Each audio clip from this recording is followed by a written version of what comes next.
you had a great weekend. Welcome to the show, The Garage, the court of public opinion, and the future of radio.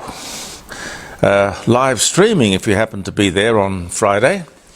And to do that, you just go to jeremycordeaux.com and enjoy the show, and call us if you'd like to. I'd love you to.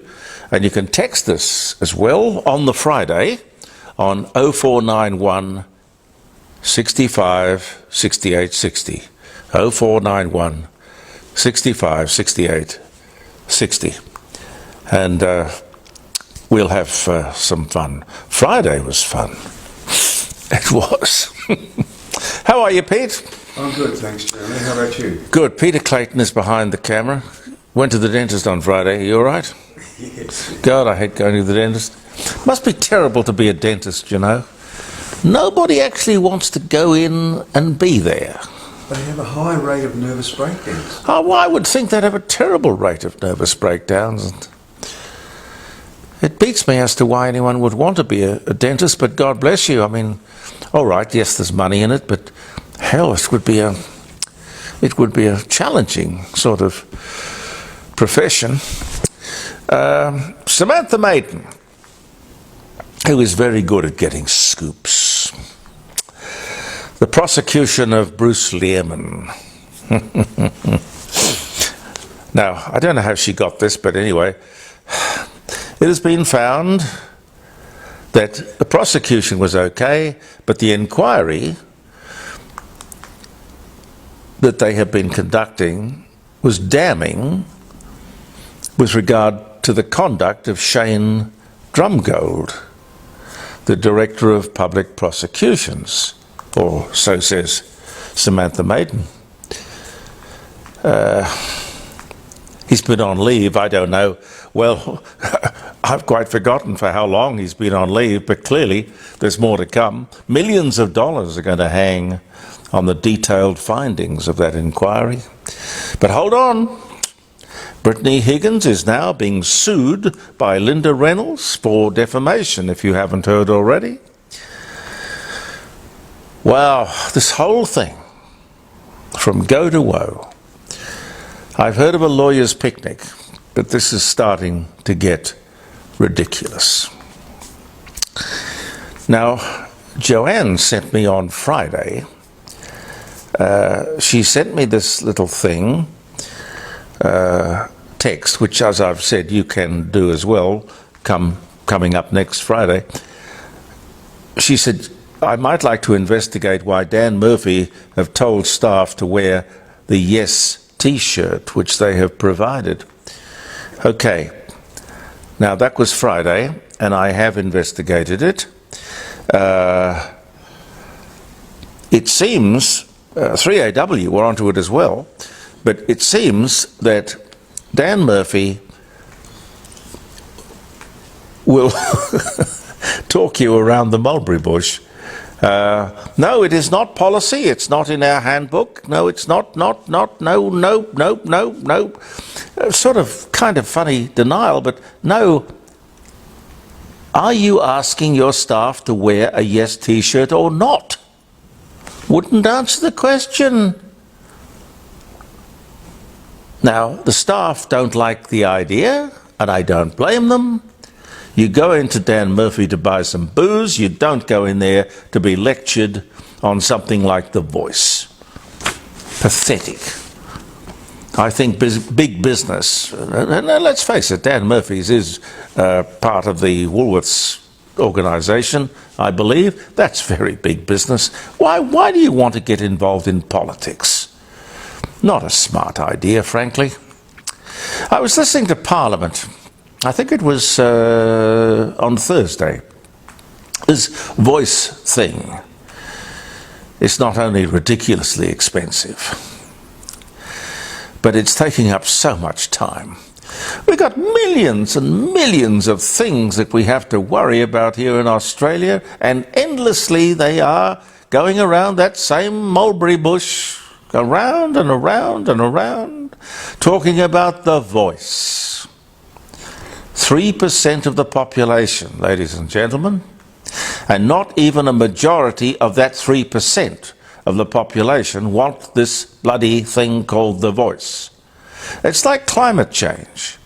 This government is driven by ideology, not common sense, not clever. Speaking of the not clever department, Donald Trump is looking at his fourth indictment. There was the, Pete, you might be able to remember better than I can, there was the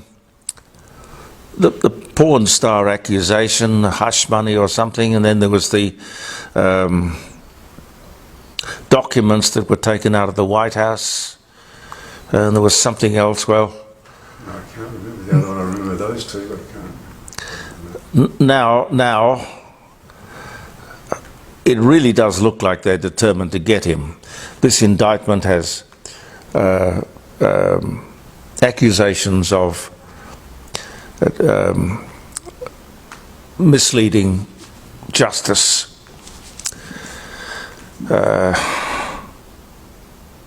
Could it be politically motivated? Of course. In Washington, of course it can. Of course it can. But he is still the most popular Republican candidate. And you find this amazing situation where he could well be indicted, not only indicted, but convicted and put in jail, but still able to become president. That's amazing, isn't it? Absolutely amazing. Well, apparently he can pardon himself then. Well, he could pardon himself. Look, if it isn't a presidency, it's certainly a wonderful soap opera. And he's no stranger to those. He did the Apprentice thing for ages. I heard, by the way, a brilliant question from Pauline Hanson in Parliament on Wednesday of last week. It went something like, now let me get it right. Could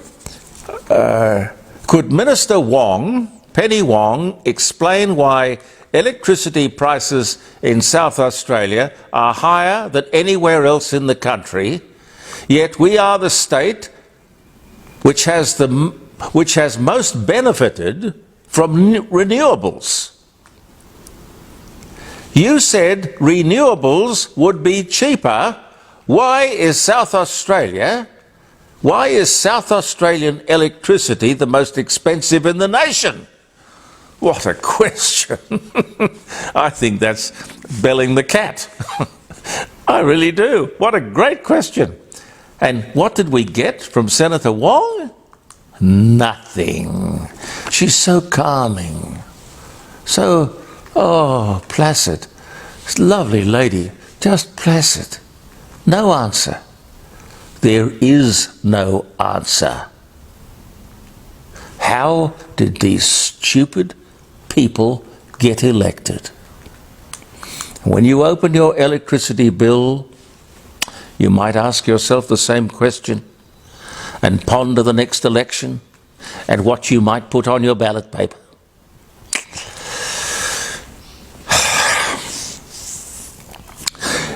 You remember we had a royal commission, a very expensive royal commission into aged care, not so long ago. Well, now we are going to have an inquiry. It seems the question is going to be, who's going to pay for aged care? We're an aging population. Something that was much discussed in that very expensive royal commission.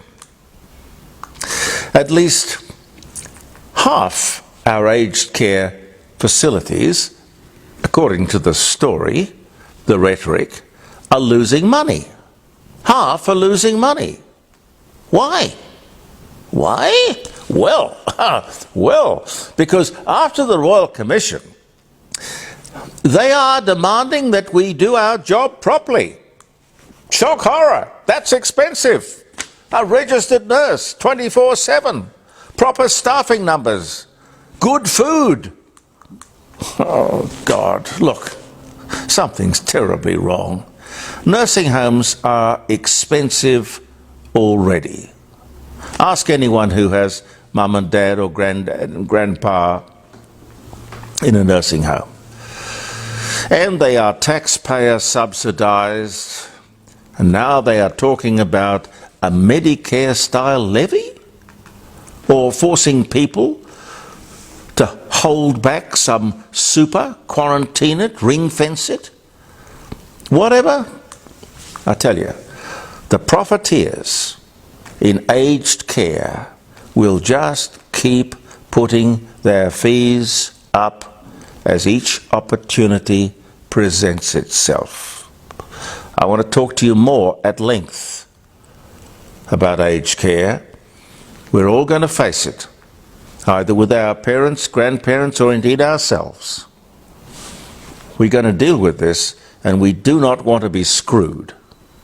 We do not. Look, if I've got the time, here's an interesting story. Came up on Friday in the live broadcast, which I hope you might join us on next Friday. Prisoners, I mean, you would have seen it maybe over the weekend somewhere, but we certainly did it Friday. Prisoners in our jails are better fed than the elderly in aged care. That's a much more detailed story, which I'll link up with the other later. But speaking of prisoners, Corrections Victoria have confirmed that prisoners will be given teddy bears. Pete? There's no man. Teddy bears. Can you imagine this fellow with the beard and the tattoos? And, 3 teeth, and he's been basically a hitman, or God, I don't know what he's been in his life. I mean, he who was without sin cast the first stone, but for God's sake, prisoners will be given teddy bears. Teddy bears! Trauma teddies. I had to double check the story. It's not April the 1st. No, can't be an April Fool's Day joke, but it's true. Some teddies are going to have Aboriginal flags attached to one leg. Oh my God. At first sight, it looks like some woke nonsense. I don't get it. The people in jail are mostly violent, nasty people with little or no empathy. Can you imagine them wanting to cuddle a teddy bear? What would the other prisoners do to a fellow inmate in the exercise yard after having been spotted cuddling a teddy bear? I don't get it. It should be that the victims of crime, get the trauma teddies, not the perpetrators. It reminds me of that rubbish a few years ago when, faced with an explosion of teenage pregnancies, the kids, the girls and the boys were given lifelike baby dolls. They cried and they wet their nappies and woke up 4 times a night. Didn't bloody well work, did it? Seemed like a good idea at the time. I know.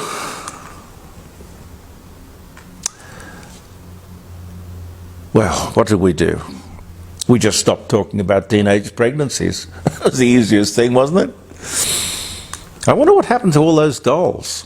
Obviously purchased at taxpayers' expense, I would think. Another adventure down the rabbit hole of nonsense.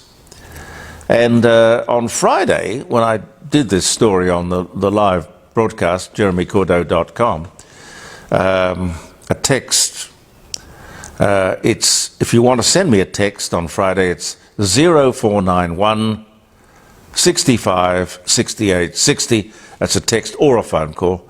It was Kathy, and she told me, don't dismiss the idea of teddies for prisoners.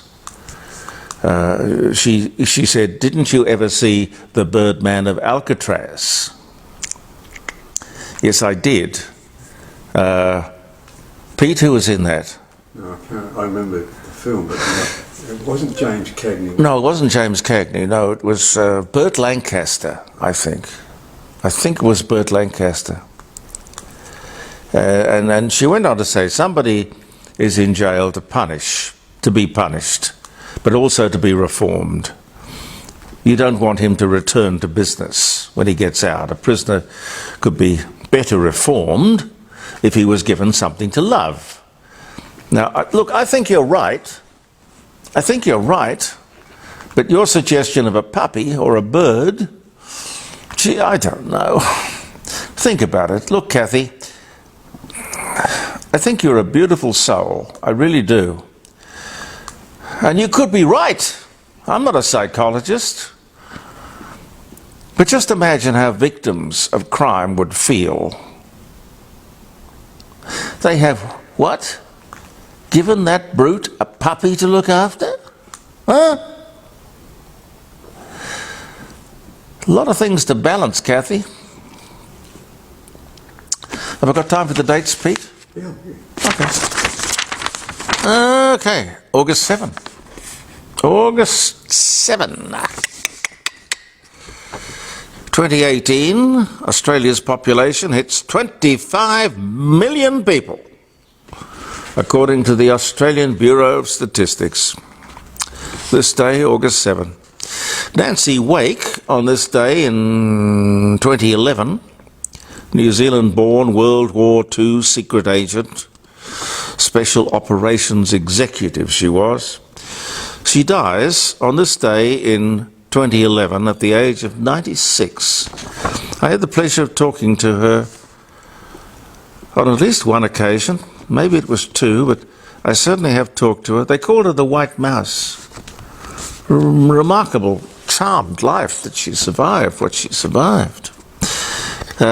Speaking of spies, Mata Hari, Dutch exotic dancer, courtesan, convicted German World War I spy, born in the Netherlands, died 1917, born on this day in 1876.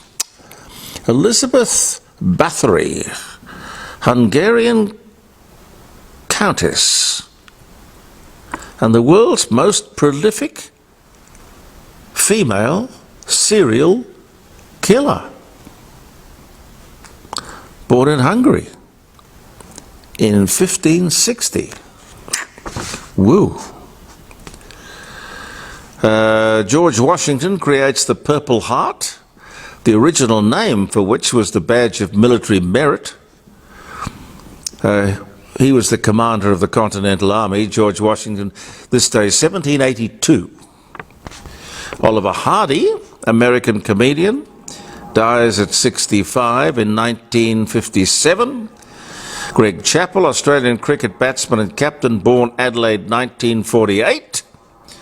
Musician Johnny Cash, 22, marries his first wife, Vivian. She was 20.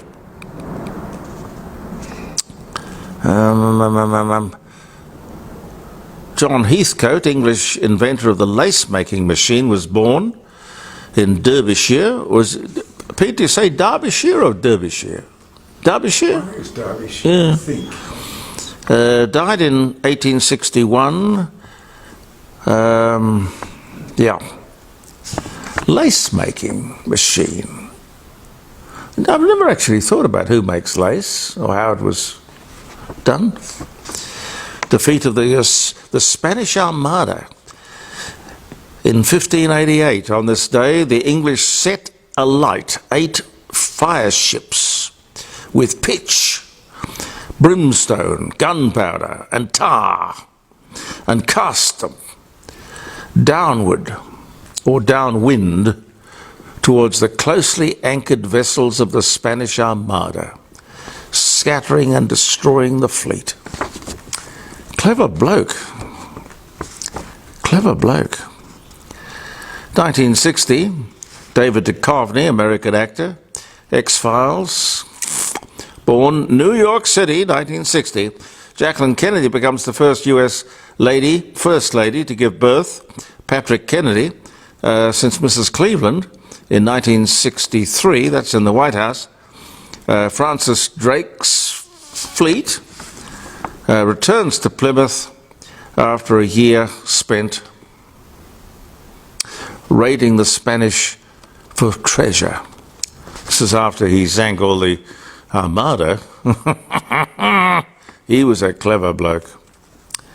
Peter Jennings, Canadian-American news anchor, dies of cancer, sadly, at 67 in 2005. And the first performance of Shakespeare's tragedy Macbeth, performed in the Great Hall in Hampton Court Palace for King James I on this day in 1606. And Shakespeare has been boring the pants off kids in school ever since.